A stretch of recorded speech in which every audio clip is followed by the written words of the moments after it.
Hay historias que parecen sacadas de una novela, pero que ocurrieron en la vida real. La historia de Eloísa Samaniego está marcada por el dolor, los secretos y muchos acontecimientos que tienen que ver con brujería. Y hoy, desde el más allá, ella te contará cómo lo vivió. Soy Eloísa Samaniego Núñez. Nací el 16 de septiembre de 1883 en Córdoba, Veracruz. Realmente no era originaria de ese pueblo. Mis padres habían nacido en la Ciudad de México y cuando yo cumplí 3 años, ellos tomaron la decisión de mudarse a provincia. Entonces, por eso digo que nací en Córdoba, Veracruz, en ese pueblito tan hermoso donde todo el mundo se conocía y la vida transcurría con mucha tranquilidad. Mi padre se mudó ahí para poner una tienda de abarrotes y mi madre se dedicaba completamente al hogar. Fui la segunda de 3 hijos. Mi madre ya no pudo tener más descendencia, cosa que le causaba frustración a mi padre, pues él quería una familia grande para que en un futuro le ayudaran con los labores de la tienda. A mí me gustaba mucho ayudarle. Me gustaba aprender a sacar cuentas, a aprender a leer. Pero eso a mi padre le disgustaba, porque decía que las mujeres no se nos podían dar cargos importantes, que ni tan solo habíamos nacido para eso. Como si estar en una tienda de abarrotes era un cargo importante. Decía que las mujeres éramos tontas y que para lo único que servíamos era para estar en la casa cuidando a los hijos. Y que yo debía de prepararme para poder ser una buena esposa y no tuviera ninguna queja mi marido a la hora de entregarme en el altar. Déjame decirte que esta idea no me desagradaba. Yo sí quería tener una familia, sí me quería casar, quería encontrar un buen hombre que me amara, que me respetara. Y también quería tener muchos hijos, sí quería tener muchos, pero muchos hijos, así como mi papá. Tal vez creo que era una idea que probablemente él me infundió y por eso es que yo crecí con la idea que debía casarme y tener hijos. Si mi mamá no había podido, pues probablemente yo sí. Pero jamás imaginé que el destino tenía preparado para mí un camino muy diferente. Un camino que terminaría cruzándose con la envidia, los secretos y muchos acontecimientos que tienen que ver con la brujería. Lo que Eloísa aún no sabía era que una persona muy cercana a ella cambiaría el rumbo de su vida para siempre. Mis padres me dieron una buena infancia, no voy a quejarme. Trataron de darme lo mejor que pudieron. Crecí creyendo que pues la vida era así para todos. Nunca vi que mi padre le faltara el respeto a mi madre. De hecho, yo miraba que ellos se amaban profundamente. El único detalle era que mi mamá pues no había podido tener más hijos. Pero de ahí todo se miraba feliz. Tiempo después, algo cambió por completo nuestras vidas. Mi madre enfermó. Comenzó con una extraña tos que parecía arrancarle la vida. Era muy extraño, porque eso empezó de la nada. Su salud empezó a deteriorar rápidamente y de hecho nadie lo podía comprender, mucho menos yo, con 10 años, ¿no? Mi papá Manuel la llevó muchas veces al médico, gastó mucho dinero, pero parecía que lo que le daba la ponía peor. Parecía que el medicamento o los remedios que le enviaban la ponía peor. Se miraba pálida, amarillenta, con los ojos, era como sus ojos estaban como oídos, como si su alma no estuviera en su cuerpo. Un día, mientras le ayudaba a levantarse para bañarse, descubrí algo muy extraño. Al mover la almohada, encontré una pequeña muñeca de trapo, escondida debajo de ella. Era de colores y parecía estar rellena de algo. La apreté entre mis manos y escuché un leve crujido, como si estuviera llena de hierbas o semillas en su interior. Eso nunca lo había visto antes, pero yo acostumbraba que después de bañar a mi madre, cambiaba todas sus sábanas para que ella obviamente no siguiera enfermando o no se pusiera peor por falta de higiene. Y yo procuraba tener todo limpio, pero no sé qué fue lo que pasó. Cuando regresa mi madre del baño, le mostré la muñeca. Para ese entonces, mi pobre madre ya casi no podía mantenerse de pie por sí sola. Aunque intentaba aparentar fortaleza para no preocuparme, yo me podía dar cuenta que ella no estaba bien. Cuando le enseño la muñeca, ella la tomó entre sus manos, la observó por unos segundos y después me dijo: nunca la había visto, hija. Tírala a la basura. Y eso fue lo que exactamente hice. La tiré. La arrojé sin imaginar que aquel pequeño objeto marcaría para siempre mis recuerdos. Pasaron apenas unos días y mi madre empeoró aún más. El médico acudió a la casa a visitarla porque ella ya no se podía mover. Yo me puse atrás de la puerta porque quería escuchar qué era lo que el doctor quería decir. El médico le dijo a mi padre que era cuestión de tiempo para que ella muriera, que sus pulmones estaban colapsando y que su cuerpo estaba muy débil, que no se explicaba por qué había sido tan rápida la evolución de su enfermedad. Otra cosa importante era que los médicos nunca encontraron qué era lo que mi madre tenía. Nunca tuvo un diagnóstico por el cual luchar o cual atacar. Le daban medicamento nada más porque la miraban mal, porque su semblante estaba mal, pero nunca fue porque le dijeran tiene tal enfermedad. Médicamente, mi madre estaba perfecta. Cuando el médico le dice a mi padre que es cuestión de días para que ella trascienda, yo sentí que el mundo se me detuvo. Todavía recuerdo esa sensación. Aunque estar en materia se siente muy bien, pero el cuerpo pesa mucho. La mente crea, pero a veces no crea para bien. Siempre está trabajando incansablemente. Y siento que de estar en materia eso es lo más difícil. Ayudarle a tu mente a que tenga pensamientos positivos. Pero ¿cómo se le hace cuando te toca una vida tan complicada? Cuando escucho que ellos vienen hacia la puerta, corrí a la cocina y fingí que no había escuchado nada. Mi padre se miraba preocupado, pero a la vez tranquilo.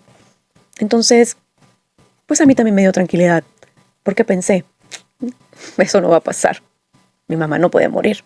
Ella es fuerte y jamás me abandonaría. Pensé que todo sería como antes, que ella se recuperaría y volveríamos a ser una familia. Pero estaba por descubrir que algunas tragedias llegan sin permiso. Yo cuidaba a mi madre día y noche.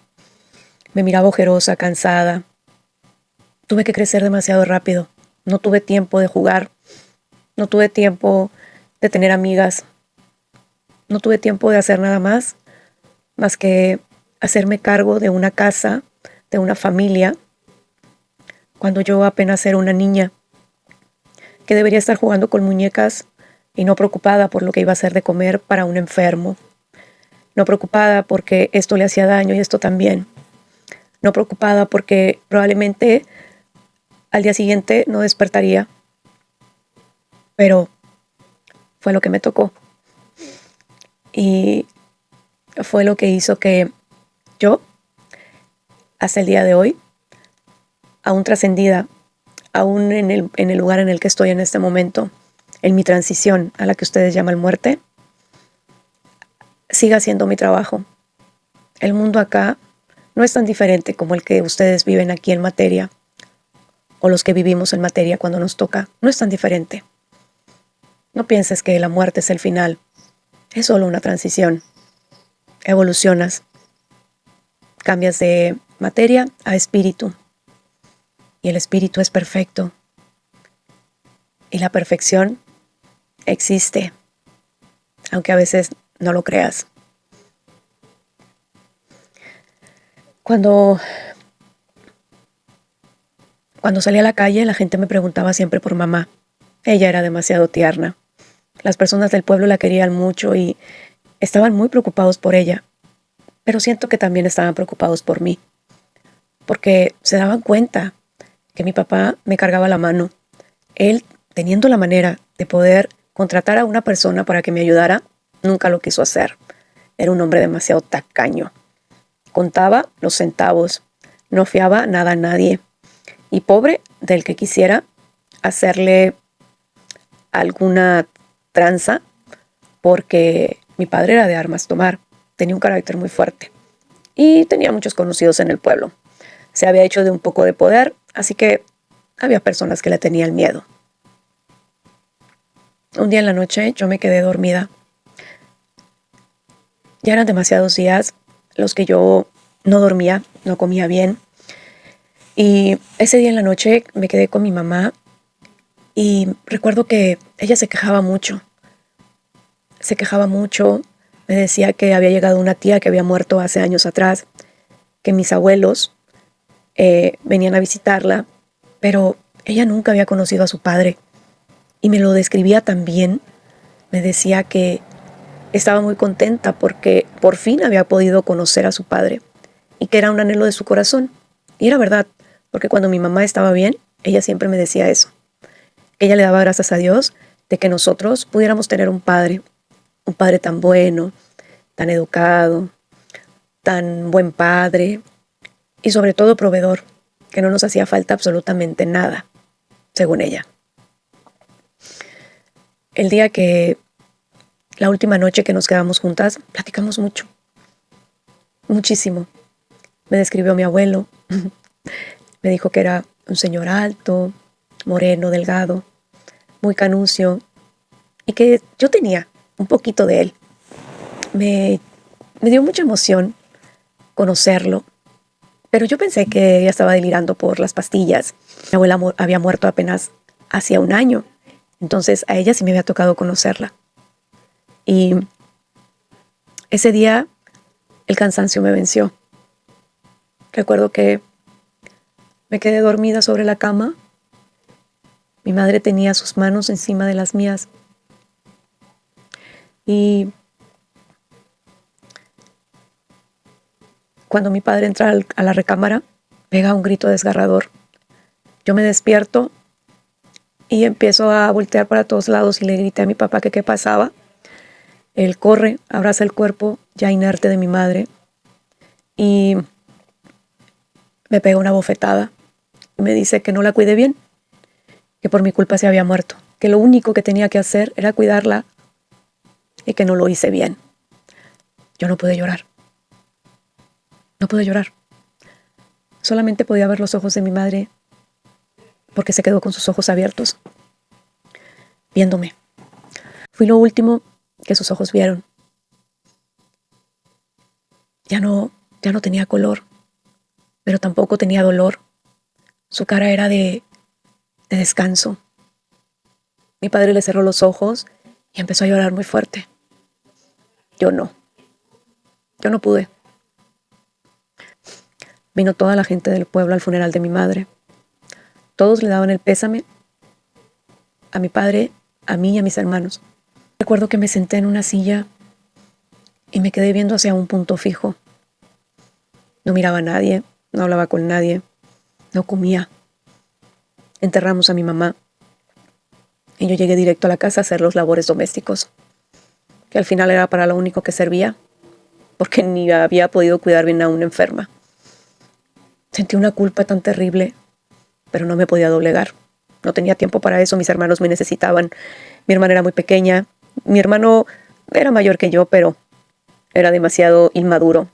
Y sé que a mi mamá le hubiese gustado que lo cuidara así como ella lo hacía. Pasó un mes del fallecimiento de mi madre y mi papá llega con una nueva esposa.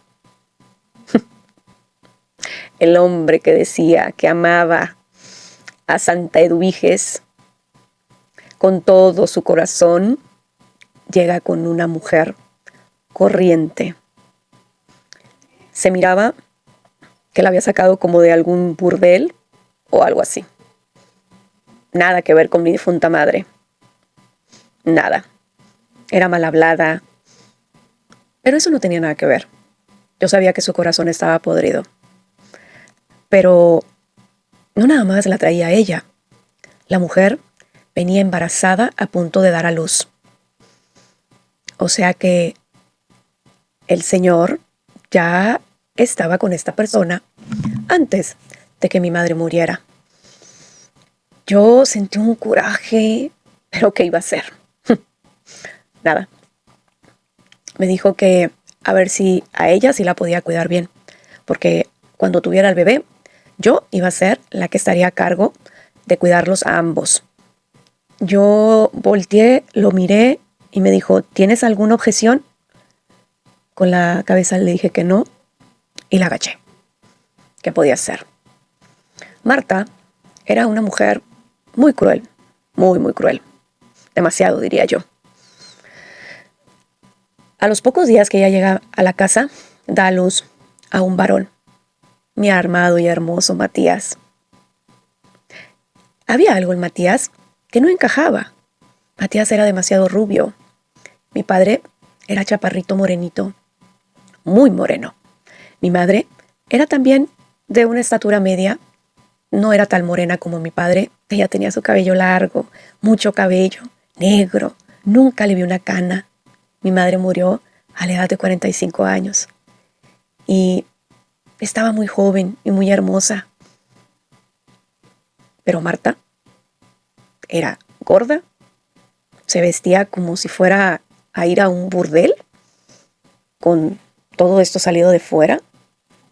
Inapropiado, muy inapropiado. Siempre estaba masticando un chicle, cuando eso no era de señoritas o de señoras casadas. Era muy extraño, porque papá se miraba siempre triste, se miraba cansado, ojeroso. Marta le exigía demasiado, muchísimo. Yo nunca vi que mamá le exigiera a mi papá tanto. De hecho, mamá fue la que ayudó a impulsar ese negocio. Mamá fue la que llevó a la cima ese negocio. La que era inteligente para los negocios era mi madre. Mi padre era solamente la imagen de la tienda, porque una mujer no podía tener un negocio, eso era inapropiado. Los hombres no hacían negocios con mujeres porque las mujeres éramos tontas. Mi padre era un holgazán, borracho, que después me fui dando cuenta, claro, porque fui creciendo y me fui dando cuenta de la verdad y de todo lo que ocultaba mi madre para que yo fuera feliz, para que yo pudiera darme cuenta y así encontrar un buen hombre. Ella me quiso meter a una burbuja. No quiso mostrarme el verdadero hombre con el que ella se había casado. Nunca me mostró el infierno que vivió. Lo escondió. Lo escondió. Y lo escondió muy bien. Tú nunca hubieras visto a mi madre. Nunca vi a mi madre triste, llorando.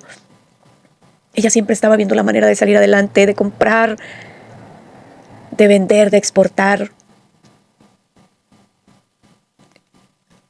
Cuando crecí me di cuenta de todo eso. Y más cuando Marta llegó a casa, porque el negocio, cuando mi madre muere, el negocio dejó de funcionar. La cabeza ya no estaba. Mi padre siempre creyó que era él el que hacía todo. Era él el que, obviamente, era el bueno para los negocios. Sí, bueno. Pero yo sabía que yo había sacado mucho a mi santa madre. Yo era inteligente como ella. Había heredado su mismo carácter recio, fuerte. Yo no era una mujer dócil. Y hasta la fecha tampoco lo sigo siendo. Mi espíritu es fuerte porque he vivido mucho. Y es noble porque le ha tocado hacer mucho trabajo. Pero un trabajo hermoso, un trabajo lleno de luz y en el que sigo caminando por ese sendero para llegar a la iluminación.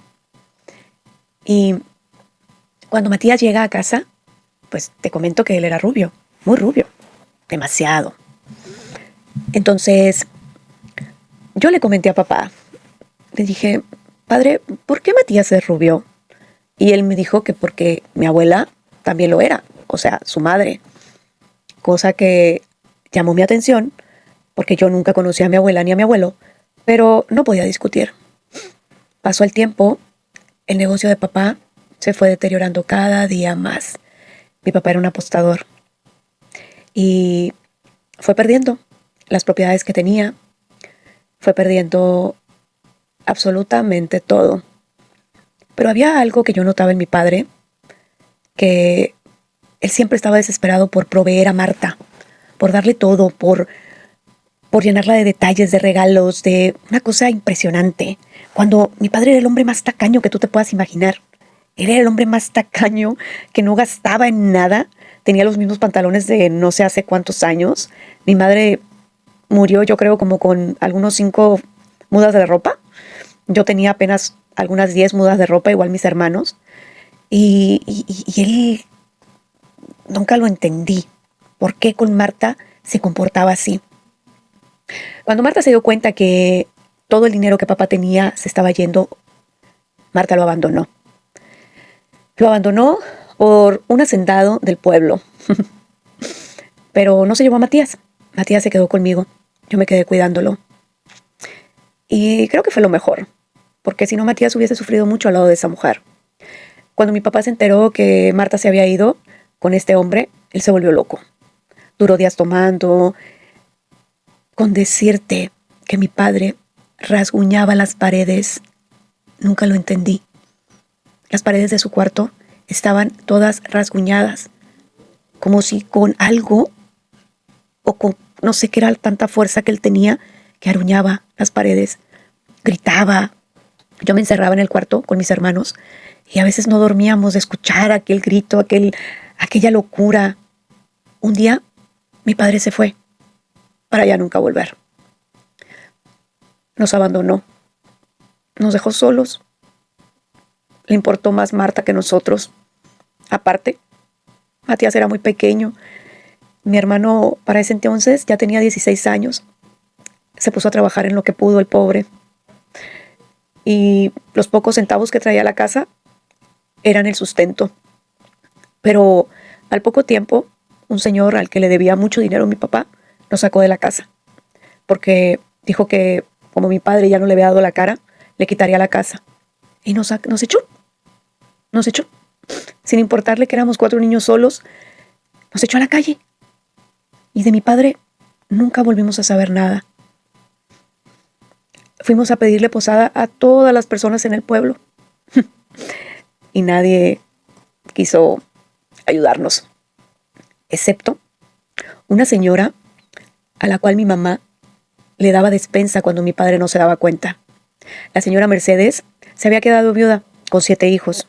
Y ella trabajaba en lo que sea, planchaba, lavaba, fregaba pisos. Era una señora muy trabajadora, pero el dinero no alcanzaba. Eran muchos sus hijos. Y mi mamá siempre le mandaba despensa. Y cuando iba a la tienda, nunca le cobraba. Y como cosa de Dios o de mi madre, que sé que en ese momento ella fue la que le envió, la señora Mercedes se enteró de nuestra situación y nos buscó. Cuando nos encontró, estábamos debajo de una casita que habíamos hecho de miltre y pues era algo pequeñito, pero pues podíamos estar ahí, no corríamos peligro en la calle. La señora Mercedes había conocido un buen hombre a las afueras del pueblo y se había casado con él. Era un señor que tenía bastante dinero, tenía una hacienda muy grande y ella nos dijo que nos llevaría a la hacienda, que le daría trabajo a mi hermano y que pues si yo quería ayudar en los labores domésticos también me pagaría. Yo era la más feliz porque por fin mis 2 hermanos tendrían que comer y un techo seguro. La verdad era muy hermosa la hacienda, era grande, tenía muchos árboles, ganado y producían muchas cosas, pero lo que más se daba ahí era el agave. Entonces el señor era un señor muy amable y muy buena persona. Nos dieron una recámara para mi hermanita, para Matías y para mí, y a mi hermano le dieron su propio cuarto. Mi hermano era un hombre muy trabajador y siempre estaba muy preocupado por nosotros. Yo tuve la fortuna de tener unos maravillosos hermanos que estuvimos muy unidos y fuertes, porque eso nos enseñó mamá. Ella siempre nos decía que el día que ella faltara, nos teníamos uno al otro. Y así fue como lo hicimos, porque nunca sentimos ese calor de papá, nunca sentimos ese calorcito de yo te amo, yo te quiero. Lo sentíamos de mamá. Y ella fue la que nos educó al final. Al paso del tiempo, nos fuimos quedando en la hacienda y fuimos formando un hogar en esa casa. Ahí trabajaba doña Edelmira. Era una señora que decían que era gitana, porque podía leer la mano y podía ver cosas del futuro y cosas así. Yo la verdad desconocía de todo ese tema. Eran cosas que para mí no existían. Un día, ella me dijo, ¿por qué no quieres que te lea la mano? Si te soy sincera, me daba un poco de miedo porque, ¿y si hiciera verdad lo que decían? Mejor hacía como que no pasaba nada. Pero un día, de tanto insistirme, como que me entró la curiosidad. Le dije, ok, léame la mano pues. Me leyó la mano y me dijo tantas cosas que mi mente sentía que me iba a explotar. Lo que ella me contó hizo que mi corazón se destrozara. Ella me contó que mi madre había muerto por brujería. Cuando ella me dijo eso, yo le dije, ¿brujería? Sí. Cuando tú estabas chica, tu madre murió, tú encontraste una muñeca debajo de su almohada y esa muñeca era la representación de tu madre para irla matando lentamente.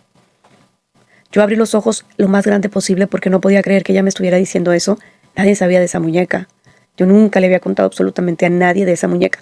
Ni mis hermanos sabían porque eso había quedado entre mi mamá y yo, ni a mi papá le había dicho de esa muñeca. Y me dijo que mi madre había sido víctima de esto por envidia, por coraje, por rencor. Pero hubo algo que llegó a mi mente y aproveché para preguntar. Le dije, ¿pero cómo llegó esa muñeca ahí? Si yo limpiaba, si yo todo el tiempo estaba al pendiente de que mi mamá tuviera todo bien limpio para que no empeorara. Me dijo, tu madre tenía una amiga, que eran amigas desde niñas. Mi mamá se había traído a esta amiga a vivir a provincia junto con ella, porque le dijo que era un lugar maravilloso y que ahí había mucho, pero mucho potencial para hacer negocios. Esta amiga se casó con un muchacho que tenía bastante dinero y se vinieron también a vivir a provincia, a Córdoba, Veracruz. Y yo siempre noté algo raro en ella. Ella le contaba de las múltiples infidelidades que tenía y que su esposo ni cuenta se daba. Y mi mamá se molestaba porque le decía que no le contara ese tipo de cosas a ella porque no quería verse involucrada. Pero ella se reía bastante y le decía que era una mujer de esas que antiguas, que debería de probar otros hombres. Ellas no sabían que yo las escuchaba, pero yo siempre estaba cerca porque era muy metiche. Y la señora me dijo que la que había puesto esa muñeca había sido ella. Había sido esa supuesta mejor amiga, porque siempre le tuvo envidia. Siempre tuvo envidia de que mi mamá, todo el mundo la quisiera, de que fuera tan próspera, de esa luz que tenía, de que tuviera hijos, y eso le causaba una gran frustración porque su esposo siempre le echó en cara que quería hijos y con las amantes tenía hijos. Y por eso ella también le era infiel a su esposo porque ella decía que era su esposo el que no podía tener hijos, pero no, al final era ella. Y esta supuesta amiga era muy amiga de Marta, porque pues eran igualitas, ¿verdad? Y Marta le dijo que sí le podía hacer el favor de poner esa muñeca ahí para desvivir a mi mamá. Ella sabía que esa brujería, lo que le había hecho mi mamá, la iba a desvivir y no le importó. Y después que la señora me dijo eso, yo hice memoria y recuerdo que es verdad, un día antes ella llegó a ver a mi mamá. Ella nunca volvió. Nunca supe de ella. Ya jamás, ni tan solo en el sepelio recuerdo haberla visto. Pero como te digo que me disocié en ese momento, pues no puedo asegurarlo. Pero hubo otra cosa que también la señora me dijo que me dejó demasiado impactada. Y fue que mi mamá ya tenía otra enfermedad. Tenía SIDA. Su deterioro fue tan rápido por ambas cosas. Mi papá la infectó de esta terrible enfermedad. Y pues al final eso hizo que mi cabeza casi explotara porque yo no sabía qué era el SIDA. La señora me lo explicó. Me dijo que cuando una persona no tiene cuidado con sus parejas, cuando una persona es promiscua y no se cuida, llegan a suceder este tipo de cosas. Matías no era hijo de mi papá y Marta le hizo creer a mi papá que se acostaba con él, pero nunca lo hizo. Como mi papá siempre llegaba con Marta borracho, entonces Matías no estaba infectado. Matías nació bien. Marta le ponía el pretexto de que estaba embarazada y por eso nunca estuvo con él. Marta se infectó después de que nació Matías. Después que la señora me dijo eso, me empecé a recapitular y Marta murió como al año de que abandonó a mi papá. Nunca supimos el por qué, solamente nos enteramos y ahora comprendí el por qué Marta murió también tan rápido. Definitivamente los excesos, la lujuria, el creernos más que Dios y creernos invencibles nos hace que pues cometamos este tipo de errores. Yo me dediqué siempre a cuidar a mis hermanos. Mi hermanita menor se casó primero que yo, después se casó mi hermano, pero yo no me podía casar porque tenía a Matías, el hijo de la señora Mercedes. Me pretendía, pero él se fue a estudiar al extranjero, así que yo lo estaba esperando. Él regresó a los años de que nos comprometimos y había una enfermedad que decían que era muy, pero muy mala. En el pueblo había rumores de que era una enfermedad que te podía pues, llevar a la muerte, pero pues yo nunca hice caso porque pues yo era una mujer fuerte, no tenía por qué preocuparme. Cuando llega mi novio de su viaje, él venía enfermo y yo lo cuidé toda la noche. Le dije a su mamá que no se preocupara, que yo lo iba a cuidar. Al final, no sé por qué siempre terminaba cuidando a personas enfermas. Y todavía lo hago acá donde estoy. Lo cuidé toda la noche, pasó 3 días y 3 noches así, pero al final él se recuperó. Él se recupera y a los días yo caigo en cama. Caí en cama y pues me sentía muy mal, demasiado mal. Mi novio se pudo recuperar. Él sí se pudo recuperar, pero yo no. Mi destino ya estaba marcado, así que realmente no me quejo. Morí a la edad de 24 años, sola y sin que nadie me cuidara. Con esta enfermedad nadie podía acercarse y fue muy chistoso o muy raro. Lo raro fue que, según yo, mi novio se había salvado, pero después me tocó verlo acá. Él también había muerto de esta enfermedad. A todas las personas que les pegó, que estaban cerca de mí, también se fueron. Fue una epidemia y fue una muerte muy dolorosa, sí, porque te quedaste solo, sin que nadie te pudiera cuidar, y creo que eso es lo peor. Aunque el día que morí, vino mi madre por mí. Ella fue la que me abrió las puertas de la transición, porque la muerte es eso, una transición. Y el día de hoy te cuento mi historia para que aprendas. ¿Es una historia que me duele? No, ya no me duele, porque yo ya no poseo un cuerpo. Me dolió cuando lo poseí, que estuve en materia, sí. Viví muchas, pero muchas cosas que debí de haber cambiado. Hice mucho por los demás. Permití que se me faltara el respeto. Permití que los demás opinaran por mí. No conocí el amor. No supe lo que era casarse, ni tener una familia como soñaba cuando era niña. Siempre viví para el prójimo y no para mí. Por eso te pido, el día de hoy, vive, goza, porque para eso estás en materia. Yo fui Eloísa Samaniego Núñez.